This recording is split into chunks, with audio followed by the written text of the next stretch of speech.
you so much for joining us during this momentary distraction of simple amusements and magic.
Well, good evening, ladies and gentlemen, and welcome to another episode of Faust and... we were having technical difficulties right from the get-go, but everyone, welcome again to Faust and Company. Can you believe it is episode number 25 here on Faust and Company? My name is Chris Herren. As Faust, I am your host today, and today we're going to meet a wonderful magician. His name is Riverberry, and I could kind of see some people out there already. I see Richard Lake. Speaking of which, he was here yesterday. This is Raven from the Raven and Miggs magic duo at the Magic Castle. Raven, hello to you and Ginger. They came out yesterday, and I was able to give them a small tour here at the Faust studio. Speaking of which, talking about in-person shows, Raven is going to be doing a in-person show in Simi Valley, California. So if you guys are interested in that and want to see live shows, he is going to be holding in-person shows at Magic at the Vineyards, and you'll see a different lineup every month. So check that out if you're in the Southern California area, and this is the address there. So you could find him on Facebook. Raven, Ginger, thank you again for coming to visit us here at the Faust Studios. Another announcement before I bring on our featured guest, and I'm just kind of looking at all the names here. Hello to you, Brian from St. Louis, and also Debbie. And here is the ravenandmiggs.com, just so you could find that in the comments. I also see Micah out there. Hello to you guys. I always love saying hello to you guys before we actually start the show. So thank you guys for your continued support. And I'm glad that you guys are still checking in with us, on virtual now that we're transitioning into the whole live entertainment and in-person shows. But what I wanted to mention is that if you are still not so comfortable going out to watch live shows, we are going to be doing an encore performance, or at least I'm going to be doing one with the Orpheum Circuit Tour. This is our poster. June 27th, we are going to be doing an encore performance of our Magic Castle virtual show, and you could purchase tickets at orpheum-circuit-tour.com. You could also find some of our in-person shows that we're going to be doing there, but if you guys have a time and want to check out a virtual show, June 27th, it's going to be on Zoom, and we're going to have a great time doing that. So I hope to see you. Also, the final announcement that I wanted to make is that going forward with Faust and Company, I'm doing a collaboration with a wonderful magician and motivational and leadership speaker by the name of Braden Daniels. We're going to be doing special episodes called Theory and Philosophy.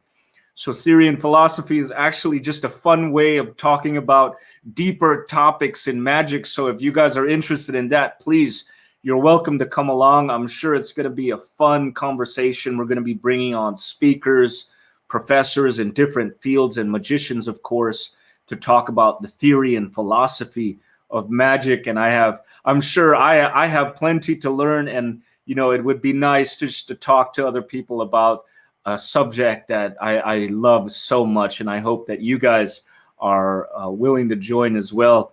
I'm looking at the comments. Lindsay Foley from Florida, hello to you out there and welcome.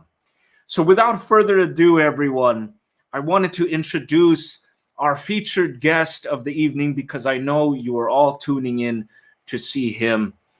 Our featured guest has been featured on A&E's Biography Halloween show. He is also a student of the legendary magicians Jeff Mcbride and Eugene Berger. He is a rock balancing artist, a bubble artist, and also a magician. Ladies and gentlemen, please give our featured guest a round of threes in the comments. River Berry.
Thank you so much, River. Wonderful. As you can see in the comments, you're getting a round of threes from everyone. Bonnie Harmon is one of those. Bonnie Hammonds from, I believe, Lancaster, Pennsylvania, is giving you a round of threes. Thank you so much for joining us, River. Welcome to Faust Company. It's great to have you.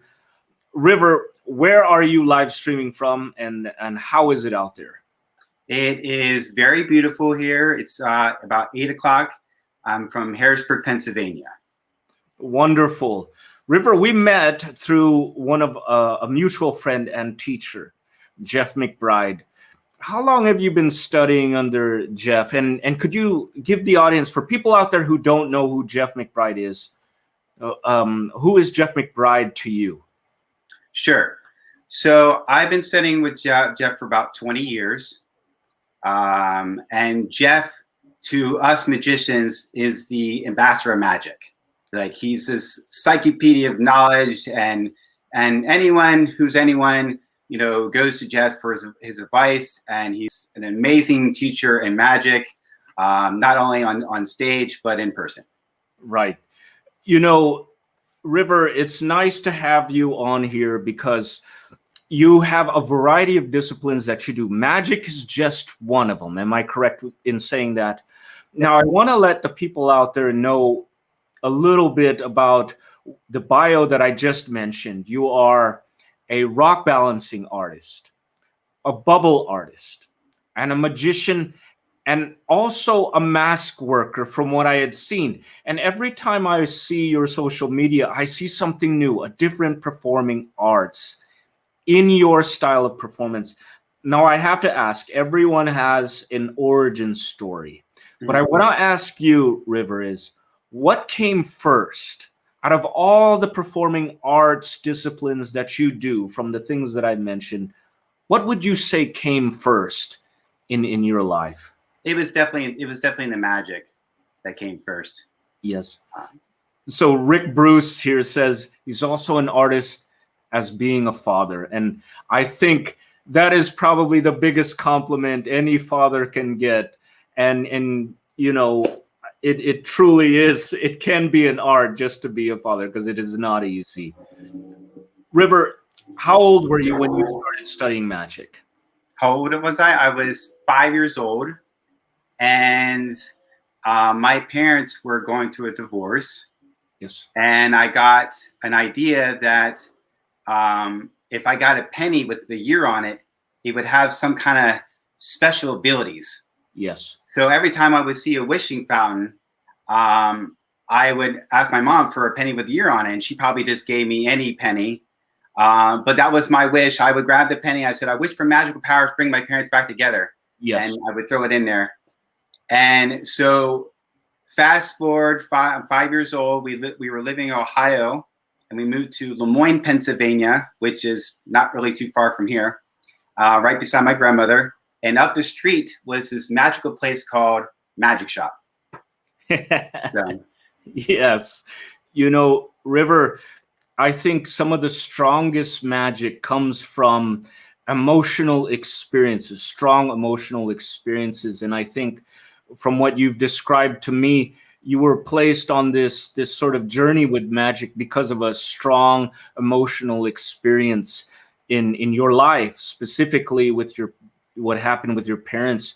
Would you say that currently that is something that you want to give, or at least in your philosophy in magic, as far as when you perform it to the audiences, would you say that you hope that the audience will achieve some sort of experience as well? Is that your objective in magic, is to give an experience? Yeah. Absolutely. And you know, it's like ingrained into my. And it's funny that Rick was saying about being a father. Yes. And that moment from at the magic shop literally changed my life and how I view life. And Jeff always says I'm a person searching for real magic. And so when I perform, it's very real to me. And so I try to give that to the audience of some deeper meaning than just like, how did he do that? So most of my stuff that I do, I try not to perform it as a puzzle. Yes. It's interesting what you said. You're a person searching for real magic. Now, if I may ask you to explain further on what that means to you, what is real magic to you, River? That's actually a great story. So I'm just gonna actually just show you this. Yes. I was gonna leave this for a little bit later, but this is one of my the compact version. If I'm doing like walk around or just before I do, the bubbles at the end, I'll bring someone up, and so I have two stories. And one was at a festival, and it was a little girl, and I said, "Do you have a wish in mind?" And we're outside, and she goes, "Yes," and she goes like this. She scratched so hard at the same time a gush of wind comes in. Vendor stands are falling over. People's products are falling down. I'm going, simmer down, and everyone's laughing in the audience, but not the vendors.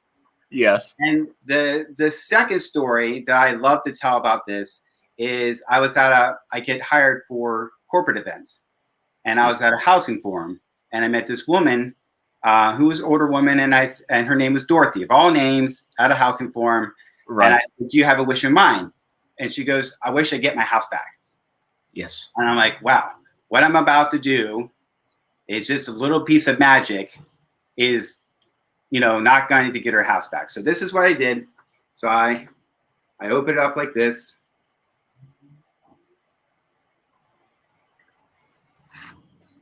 Blow some bubbles that went off frame. Right? And there we go. Here's one. And I make it a little smaller and smaller and turn it into one solid bubble.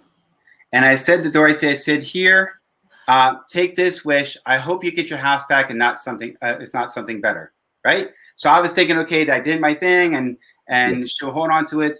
9 months later, I was walking on the main street of Harrisburg, and this woman is frantically waving her arms, going, river, river, river. And I had no idea who that was. And then I realized it's Dorothy from the Housing Forum. Yes. And she still had the bubble in her hand. And she's, River, you won't believe it. I got my house back. Oh, boy, that is a wonderful story. Goosebumps. And to me, that, and I've been performing my whole life. I was like, wow, magic is really. So she held on to that bubble. And miraculously, whatever it is, the powers may be, she found money or whatever. I had no idea what the story was, but she got her house back. That's a wonderful story, River. And I think that, just by the comment here, Brian Peck, absolutely a big wow. Hearing you tell that story is, I think, what a lot of magicians got into magic to begin with. Was they were trying to connect with people on a different level than just applause or laughter. And I love hearing that story. Obviously, for people out there who have never met you before, never seen you before, this is the kind of magic that you focus on. It's what Jeff would say, magic with meaning. Am I right in saying that? Magic and meaning. Now, I know that magic is just one aspect of what you do, River. I was kind of interested when I was looking over your bio. And for people out there who don't know, Jeff Mcbride introduced River, us together, because Jeff is just great at doing that, making connections. And he thought that we would, get along real well. And obviously we share a lot in common, which I will bring up in just a bit. But what I was really intrigued was this performing arts thing that you do with rocks. Mm-hmm. I have no idea of what that discipline is. Could you explain to us and the audience what rock balancing is and why is it important to you, River? Sure. So most everything that I do in my show is my meditation, whether it's bubbles or magic or the rock balancing. And I'll say probably going on 7 years ago, I saw a video, somebody shared it on Facebook, of this guy, and his name is Mcbride. So most of the time, if you see any video about rock balancing, it's most likely Mcbride. Yes. And I didn't know who that was. We later became friends. And I saw it, and he was outside, and he was stacking these rocks, and there was this one rock, and it took him about 10 minutes to stack this one rock that was totally impossible. Yes. And then he let go, and it was like magic. Yeah. And I was totally hooked from that time. I remember I lived right beside the river, hence the river, but which is my real name.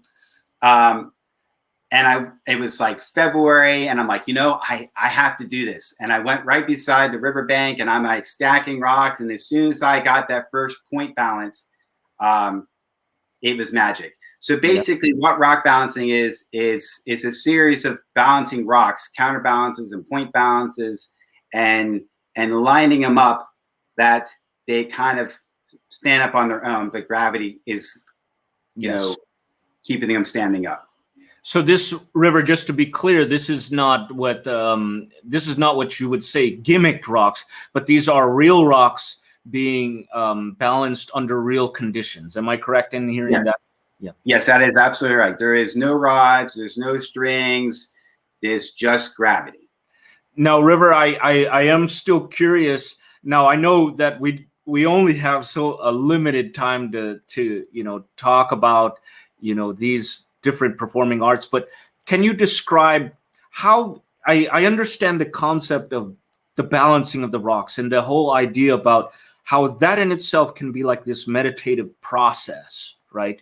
How do you make that into a performance for the audience? And what message are you trying to give the audience when you perform this rock balancing craft of yours? Well, in my show, like most of the effects that I do, there's certain elements. Yeah. So bubbles, water, the rocks, earth. I have fire, and then I mix them all together. So with the rock balancing, it takes a lot of focus, a lot of stability. So there's a meditation that happens with not just myself, but the audience. So we kind of go through this breathing, thing back and forth. So we all breathing, and then I stack the rocks, and I step away, and then I stack the rocks, and then I finally do the point balance, which looks impossible. Yes, I've seen it. If people out there are watching, you have a couple of YouTube videos where you do highlight the rock balancing, and I saw you doing these enormous size rocks, and I was thinking, wow, that in itself requires a lot of concentration and a lot of understanding for balance, which is a great thought if you think about it. We all seek some balance in our life. Absolutely. And that in itself is entertaining. Do you do it with music, or is it in complete silence as meditation would be? If I'm just doing it by myself out in nature, then I just whatever nature is providing, I don't do it to music. But in the performance, I do it with music. Now, is this something that you can perform, River, with kids as well as adults, or is this something just done for adults? No, it's family entertainment.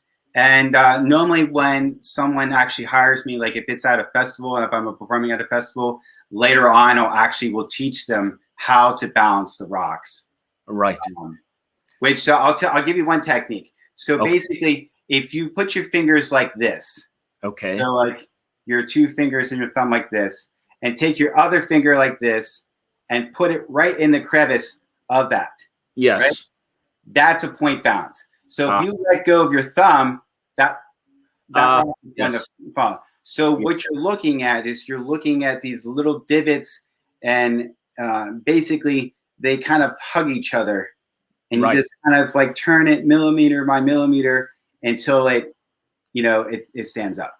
Is there any place that people can reference that they can, if they were interested in this? Because I'm intrigued.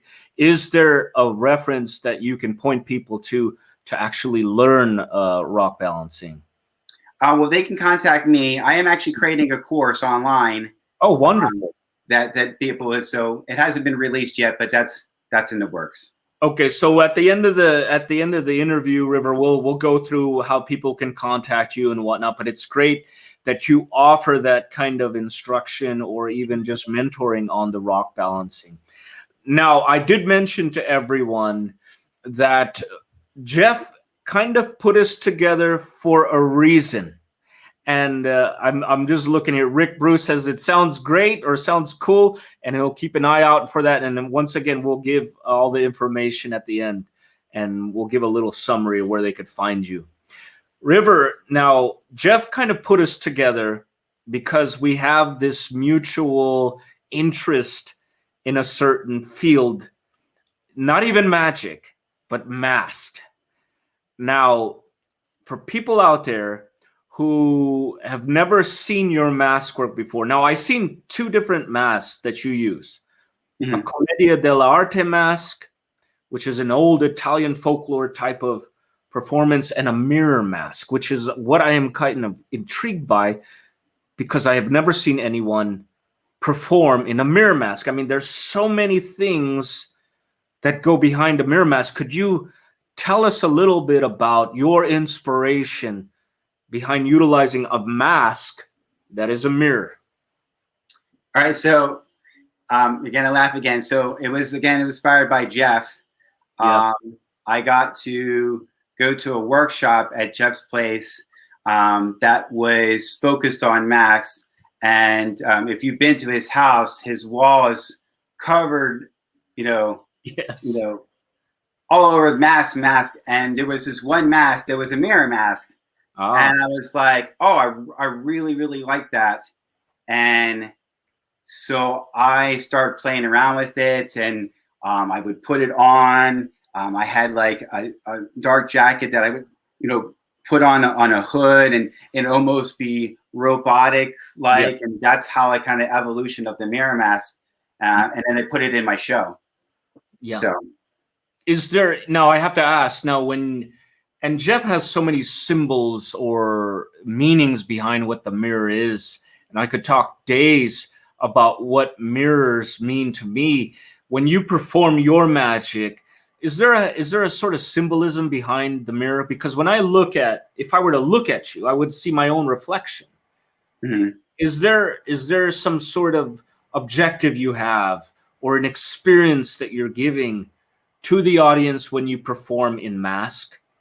Oh, absolutely. With the mirror mask is like the reflection. People can see their reflection in there. So it's one thing that we used to do with workshops, and we would hold a mirror up to a person to show who they are, to see themselves.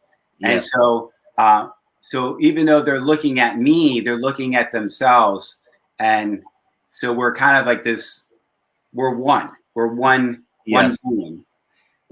It's a wonderful thought. I think it seems like your show is very rich with meaning, and I think for anyone watching, they can get something out of the rock balancing, the magic, and also the mass.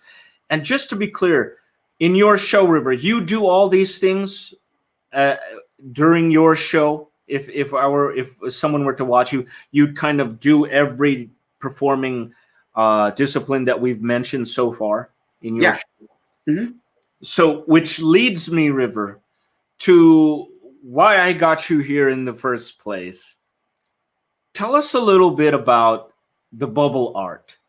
I'm interested. How did you get into that? When I first started in magic, I wanted something different. Right. And 20 years ago, I didn't know anybody that did anything with bubbles. Yes. And it was actually influenced by a guy at a festival. His name is Shane, who I didn't know at the time. Yeah. And I saw him doing bubbles with his hands, and I thought, wow, that's again, I was inspired. But it was just a passing moment. And so when I was going, I'm like, okay, what's going to be my thing in magic? I was like, you would kind of go through that cycles of the trickster, sorcerer, oracle, sage, and I was, a bit of a clown trickster. And I'm like, what can I do? And I love like ball magic, making it disappear and making it reappear. But I didn't want to do like the regular balls. Yes. I wanted to do something with bubbles. So everything that I do now, it's just a whole evolution of what I do now. Yes. And pretty much I'll say 95% of what I do with my bubbles is I've been self-taught. Like no one has ever showed me anything up until actually recent years. So, but through that whole process, I didn't really have anybody. So it was kind of play for me. If you come into my kitchen, it would literally just be like bowls on the kitchen counter of trying to find the right solution and all that stuff. So 90% of my show is bubbles. Now, River, I have to ask, I mean, is this something that you also teach in terms of the bubble art? Do you teach that as well? Yes, I do. And I've actually taught several other people. And so then it's also something I'm working on along with the rock balancing that people can actually, I do have students who have to come to me, whether it's magic, whether it's bubbles, whether it's self-confidence.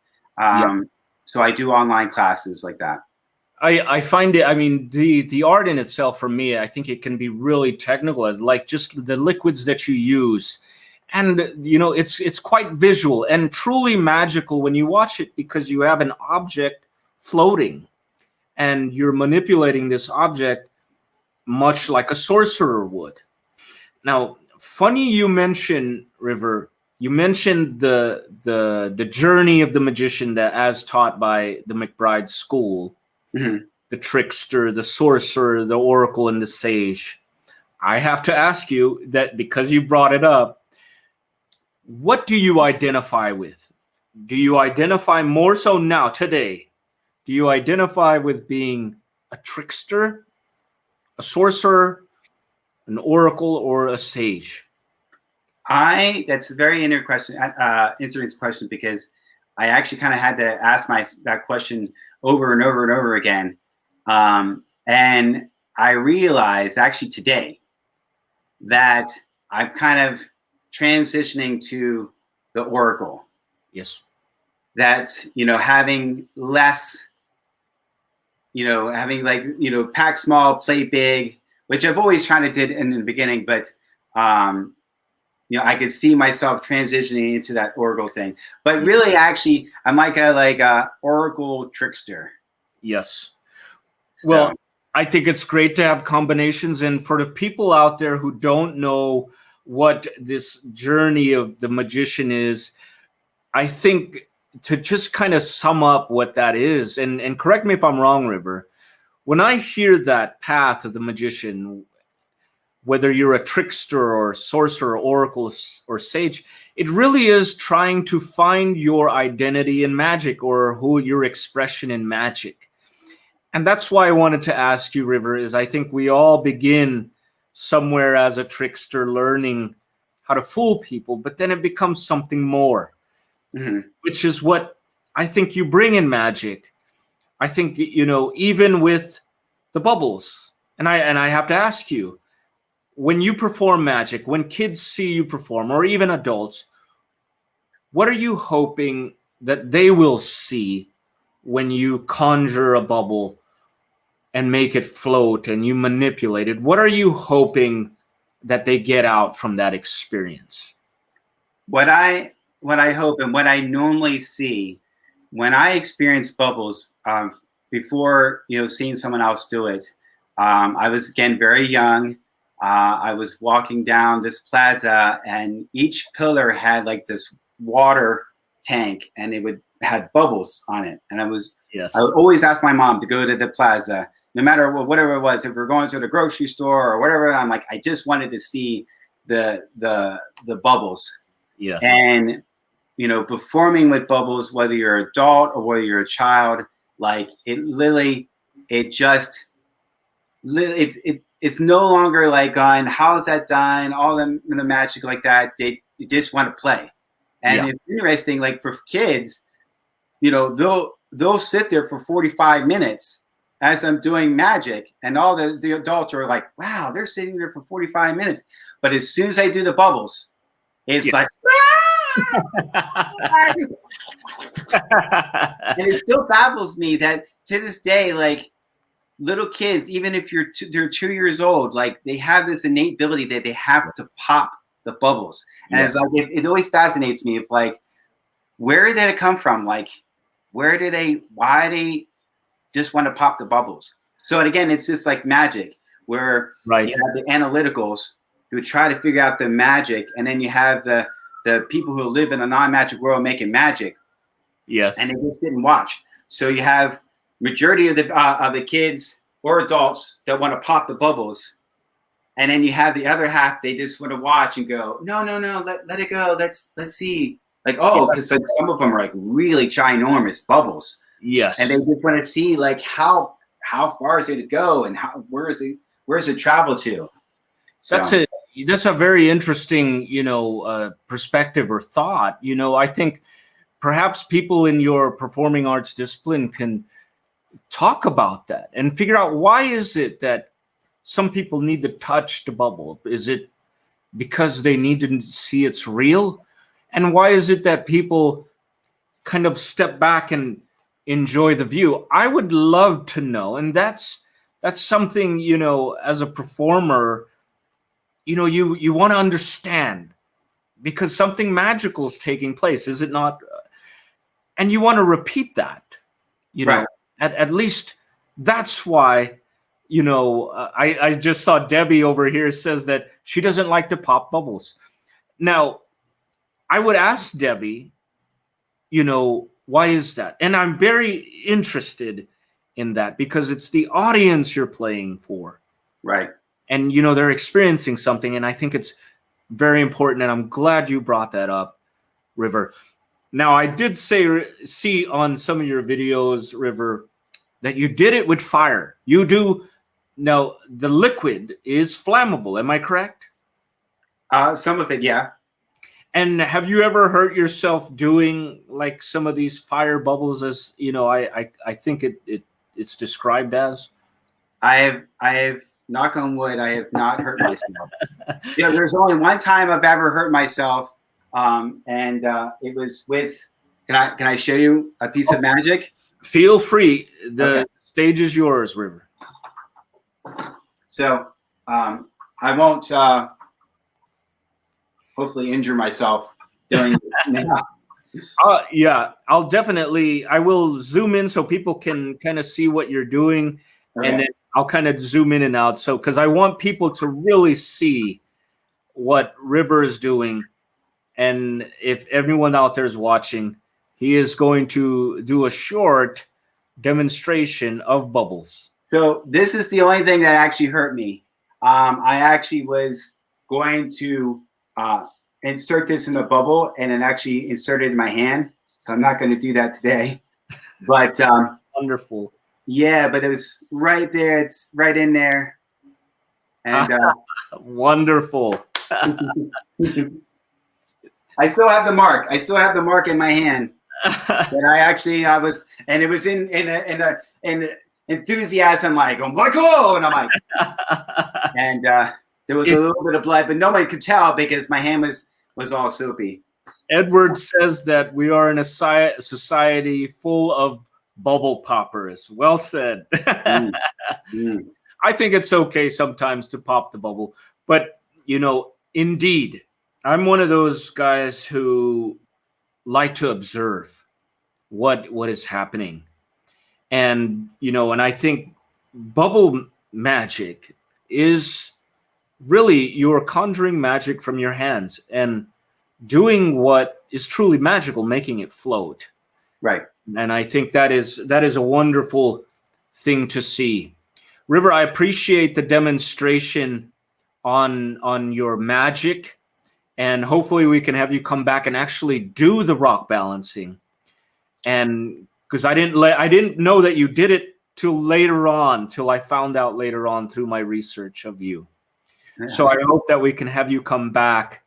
And I know we could go on and on and on and talk about the different performing arts disciplines that you do. But what I really want to summarize is where we can find you and what do you have coming up next in this so-called new normal that we're going to be facing in the next couple of months. Do you have any in-person shows, live shows coming up? Absolutely. So I'm on Monday. It's going to be in Carlisle, Pennsylvania. It's called Grand Illusions. I will be there from 6 to 8. I have Karma Fest. That is a yoga festival in Maryland. And so everything is normally posted on my Facebook or on my fan page. Okay, so I'm gonna show a little bit of your social media so people can know where you're gonna be. I have your website, riverberry.com, and people can contact you on there. Am I correct in saying that? Yeah, absolutely. If they have any questions or if they're interested with lessons, that would be the place to go. And I know that someone on here was interested in learning more about the rock balancing, so they could find you on riverberry.com. So if you guys are interested, reach out to River. He can definitely point you in the right direction. You're also on Facebook, River, right? Riverberry. Give him a follow on there, and also Instagram. And from what I see, you're fairly active on social media. So guys, if you're out there watching, please give him a follow if you're not already. River, Now, oh, here's a question. Sewing Bee Rita says, do you smoke your bubbles, or do you use smoke in your Mhm. bubbles? Yes. Yep.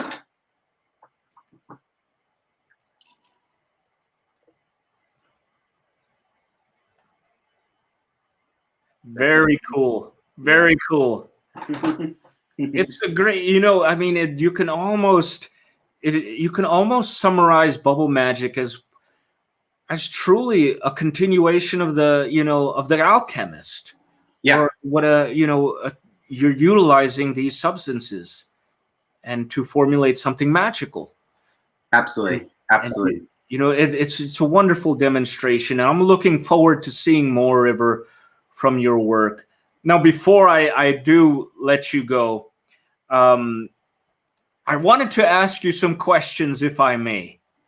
Okay. And just to give you a background on these questions before we summarize the show, these questions were from the Victorian era, and they were made famous. I see that Braden Daniels is here. I have to stop just for a second. Great to see Riverberry in the Variety Arts class at the Mystery School. Do you know who Braden is? Yeah. Yes. Yep. Hello to you, Braden. It's good to Hello, see Braden. you. And yes, River is a fine example of the variety arts performer. Now, I did want to ask you some questions, River. Sure. These were questions made famous by a very, very famous poet by the name of Marcel Proust. People might know who that is. There was an old Victorian game that several people of that society used to play, and it was meant for fun. They asked each other questions, but really these questions were meant to kind of get to know that person even more. Mhm. And we talked earlier, these questions were made even more famous by a man named James Lipton. Okay. And James Lipton was a host of Inside the Actors Studio, and every time he had a guest, he had asked these questions to celebrity actors. I looked at James Lipton as someone that I adored as a host and a hero of mine. So in honor of him, I wanted to ask these questions to magicians, and I kind of formulated these questions for magicians, and I hope that you can answer them for us. Is that okay, River? Yeah, absolutely. River, these are the Lipton questions.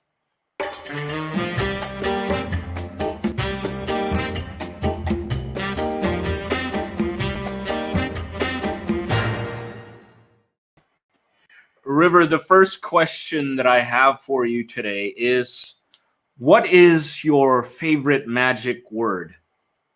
Abracadabra. Abracadabra. Mm-hmm.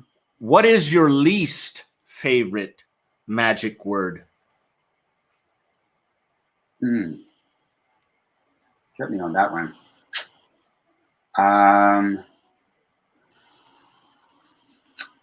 Gimmick. Gimmick. Yeah. River, what turns you on in magic? Skill. What turns you off in magic? When the magician belittles an audience member. What sound or noise in magic do you love? Yay. Well said. What sound or noise in magic do you hate? Boo. What is your favorite cuss word? Oh, my favorite cuss word. Can I say it? Am I allowed to say it? Yes, you're absolutely. Oh.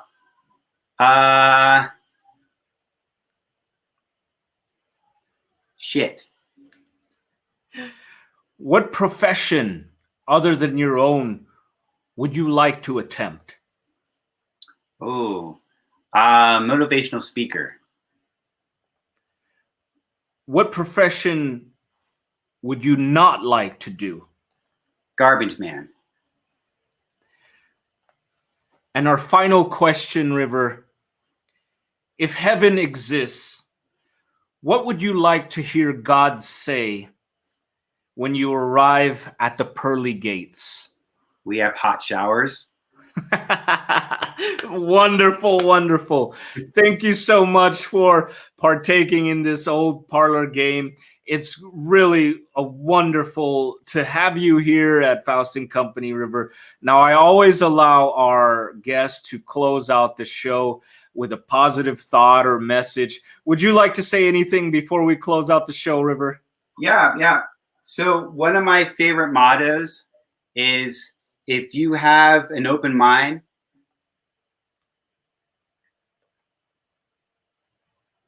oops, they do that. If you have an open mind and an open heart, it'll lead you to a path of enlightenment. Wonderful. I'll leave you to that. Bravo, River. Ladies and gentlemen, I hope all of you have enjoyed today's show with River Berry. I sure did. My name is Chris Herren as Faust. This is the wonderful River Berry, and we hope to see you soon. Ladies and gentlemen, all of you, have a good night, and we'll see you again next time. Thank you.